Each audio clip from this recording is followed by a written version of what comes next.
और भारत और पाकिस्तान के बीच बढ़ता तनाव अब सिर्फ सीमाओं तक सीमित नहीं है, बल्कि अंतर्राष्ट्रीय संगठन ने इसे लेकर पाकिस्तान को चेताया है। आईएमएफ ने अपनी ताज़ा रिपोर्ट में पाकिस्तान के लिए 11 नई शर्तें लागू की हैं। साथ ही भारत के साथ बढ़ते तनाव को आर्थिक सुधारों के लिए खतरा बताया है। आईएमएफ की एक ताज़ा रिपोर्ट में साफ कहा गया है कि अगर भारत पाकिस्तान के बीच तनाव यूं ही बना रहा या और बिगड़ा तो पाकिस्तान के आर्थिक सुधार कार्यक्रम खतरे में पड़ सकते हैं। इसका मतलब ये होगा कि आगे आने वाले दिनों में पाकिस्तान को मिलने वाली आर्थिक सहायता पर नकारात्मक प्रभाव पड़ सकता है। आईएमएफ रिपोर्ट में यह भी कहा गया है कि पाकिस्तान को अपनी वैश्विक छवि को बेहतर बनाए रखना होगा। इसके साथ ही पाकिस्तान से कड़े शब्दों में कहा गया है कि अगर आर्थिक सुधार चाहिए तो पारदर्शिता दिखानी होगी। आईएमएफ की यह रिपोर्ट 17 मई 2025 को जारी हुई है। भारत ने आईएमएफ से कहा था कि पाकिस्तान को दी जा रही आर्थिक मदद की सख्त निगरानी होनी चाहिए ताकि इन पैसों का दुरुपयोग राज्य प्रायोजित सीमा पार आतंकवाद के लिए न हो। भारत ने पाकिस्तान पर सीधा आरोप लगाया है कि पाकिस्तान आईएमएफ से मिलने वाले फंड का इस्तेमाल भारत में आतंक फैलाने वाले गुटों को समर्थन देने में कर सकता है।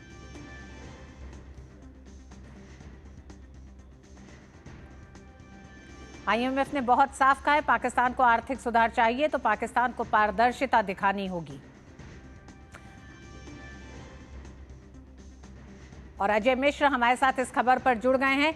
अजय, सबसे पहले तो क्या जो 24वां एक तरह से बेल आउट दिया गया है आईएमएफ के द्वारा 24वीं बार, क्या इसके बाद ये प्रक्रिया शुरू होगी या यहां से रेट्रोस्पेक्टिव में भी माना जाएगा कि अभी तक जितने बेल आउट दिए गए हैं उसका भी कोई हिसाब किताब लिया जाएगा?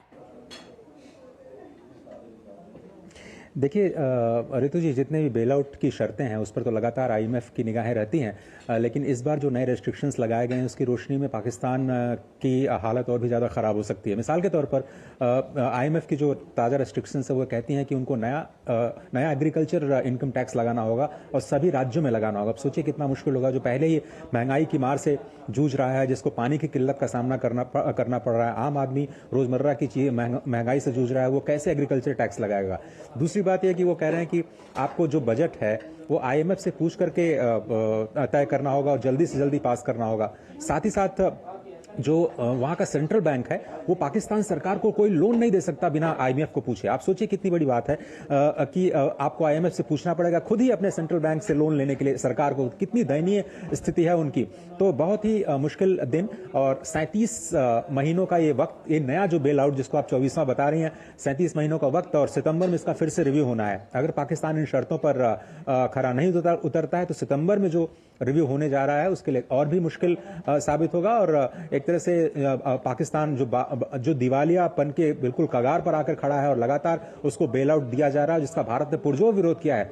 रक्षा मंत्री राजनाथ सिंह ने किया विरोध, जो मिनिस्ट्री ऑफ फाइनेंस उसने तो बिल्कुल ऑफिशियली रिलीज जारी करके ये कहा कि ये इसका इस्तेमाल टेरर फंडिंग के लिए किया जा सकता है। विक्रम मिस्त्री साहब जो कि विदेश सचिव हैं वो ऑन रिकॉर्ड कह चुके हैं कि आईएमएफ को अपने गिरबान में झांकना चाहिए इस तरह के माहौल के बीच पाकिस्तान को मदद का हाथ दे करके। तो बहुत ही स्पष्ट है कि पाकिस्तान के ऊपर नकेल जरूर कसी गई, लेकिन इस सब के बीच ये बिल्कुल पक्के तौर पर नहीं कहा जा सकता कि पाकिस्तान वाकई अपने रिफॉर्म्स को आगे बढ़ाएगा और वाकई समावेशी विकास के लिए उस फंड का उपयोग करता हुआ नजर आएगा, जैसा कि उसको एक तरह से आदतन उसको माना जाता है कि वो लगातार डिफॉल्ट करता रहा और उससे कोई आप उम्मीद अच्छे के लिए करें, ये शायद बहुत अच्छी बात या फिर बहुत समझदारी की बात नहीं होगी। जी अजय, हमने देखा कि आईएमएफ के बेल आउट देने के बाद से चौतरफा एक तरह से भर्सना, जहां एक तरफ पाकिस्तान की हुई तमाम उन तस्वीरों के साथ जहां सेना आतंकवादी सब एक साथ खड़े दिखाई दिए,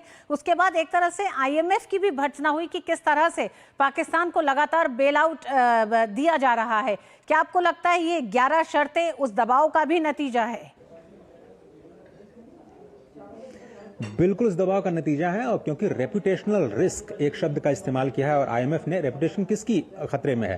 पाकिस्तान की तो दाव पे लगी नहीं है, क्योंकि वो लगातार बेल आउट ही की मांग कर रहा है, वो कटोरा लेके ही अलग अलग एजेंसीज के सामने खड़ा है।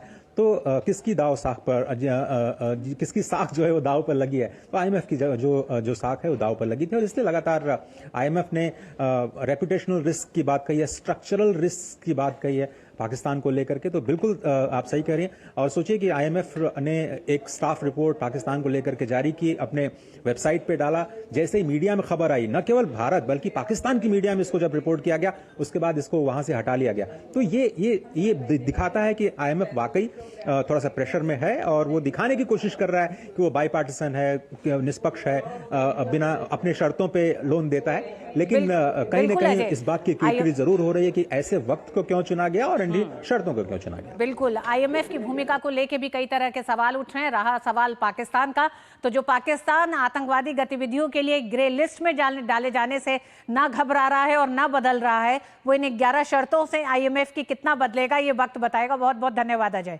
पूरी जानकारी के लिए।